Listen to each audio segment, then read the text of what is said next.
శ్రీ విజయ ఛానల్కి స్వాగతం అండి. ముందుగా అందరికీ జూన్ 2వ తారీఖు కర్కాటక రాశిలో సంచరించబోతున్నటువంటి గురుగ్రహం యొక్క మార్పు వల్ల అందరికీ శుభాలు యోగించాలని కోరుకుంటూ, అయితే కర్కాటక రాశిలో సంచరించే గురువు అసలు ఏ రాశుల వాళ్ళకి శుభ ఫలితాలు ఇవ్వబోతున్నారో చూద్దాం.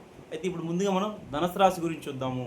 ఈ ధనుసు రాశి వాళ్ళకి మనకు చక్కగా మనకి ధనుసు నుంచి చూస్తే కర్కాటక రాశి ఎయిత్ హౌస్ అవుతుంది, అష్టమ స్థానం. అష్టమంలో సంచరించేటువంటి గురువు అందరూ ఏం చెప్తారంటే యోగిచ్చడు, ఇబ్బందులు వస్తున్నాయని చాలా వీడియోస్లో మీరు చూస్తున్నారు. అయితే అష్టమ స్థానంలో సంచరించినప్పుడు కొంత మనకి డిస్టర్బెన్స్ ఉన్నప్పటికీ ఆయన యొక్క వీక్షణ రెండో ఇంటు అంటే మనకి రెండో ఇల్లు చూస్తుంది, కుటుంబ స్థానం చూస్తుంది, అట్లా వ్యయ స్థానం చూస్తుంది. అయితే ఈ కుటుంబ స్థానం చూసినప్పుడు కుటుంబ కలహాలు, కోర్టు కేసులు, గొడవలు అన్నీ క్లియర్ అవుట్ చేసి చక్కగా దాంపత్య సమస్యలు తీర్చబోతున్నాడు. వ్యయ స్థానాన్ని చూసినప్పుడు మనకి ఖర్చులు, రుణాలు, టైంని మనం కరెక్ట్గా ఉపయోగించుకొని ఈ ధనుసు రాశి వాళ్ళు చక్కగా సత్ఫలితాలు పొందబోతున్నారు. రుణాలు తీరుతాయి, టైంకి డబ్బులు అందుతాయి. కానీ వీళ్ళకి అర్ధాష్టమ శని అంటే మీన రాశిలో సంచరిస్తున్నటువంటి శని బాధలు వీళ్ళకి ఉంటాయి.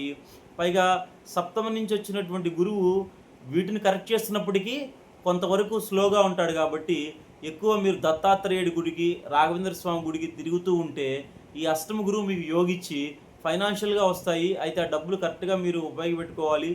సెటిల్మెంట్ కూడా ఇవ్వబోతున్నాడు, సమస్యలు తీర్చబోతున్నాడు. ఇక్కడ ఫైనాన్స్ స్టెప్ కరెక్ట్గా తీసుకుంటే మీకు లైఫ్ లాంగ్ మంచి ఫైనాన్స్ సెటిల్మెంట్ కూడా ఇవ్వబోతున్నాడు. అయితే అర్ధాష్టమ శని కోసం మీరు మనకి శివాలయంలో నువ్వుల నూనె కిలోంబావు దానం చేయడం ప్రతి నెల చాలా ముఖ్యము. అలానే రాఘవేంద్ర స్వామి కూడా దత్తాత్రేయుని చక్కగా మీరు ఆలయాలు తిరగండి. ధనుసు రాశి వాళ్ళకి అనుకున్నంత భయపడాల్సిన పని లేదు, కానీ తగిన జాగ్రత్తలు తీసుకొని పరిహారాలు చేసుకుంటే మాత్రం చక్కటి సత్ఫలితాలు గురువుగారు ఇవ్వబోతున్నారు. కుటుంబ స్థానాన్ని సెట్ చేస్తాడు, కుటుంబం సెట్ అవుతుంది, వ్యయ స్థానంలో శుభవ్యయాలు చేయిస్తాడు.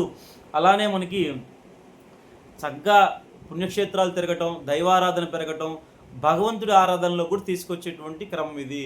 దీనితో పాటు జన్మజాతం కూడా చూపించుకున్నట్లయితే ధనుసు రాశి వారికి సత్ఫలితాలు రాబోతున్నాయి. ఈ గురుగ్రహ సంచారం అనేది ధనుసు రాశి వాళ్ళకి రాశ్యాధిపతి గురువు. ఆ గురువు ఎక్కడ ఉంటున్నాడు? ఇప్పుడు కర్కాటక రాశి గురువుకి ఏమవుతుంది? ఉచ్చస్థానం, సువర్ణమూర్తిగా ఉంటున్నాడు. అంటే తన ఫేవరబుల్ ఇంట్లో ఉన్నప్పుడు అన్నీ మనం బెనిఫిట్సే పొందడానికి ఆస్కారం ఉంది. ఆ కోణంలో చూసినప్పుడు మీకు అన్ని సత్ఫలితాలే ఉంటాయి.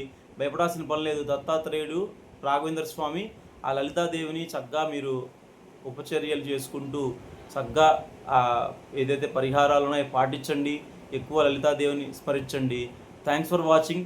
మీకు అందరికీ శుభం జరగాలని కోరుకుంటూ సబ్స్క్రైబ్ చేయండి, షేర్ చేయండి, అన్నీ మీరు సాధిస్తారు.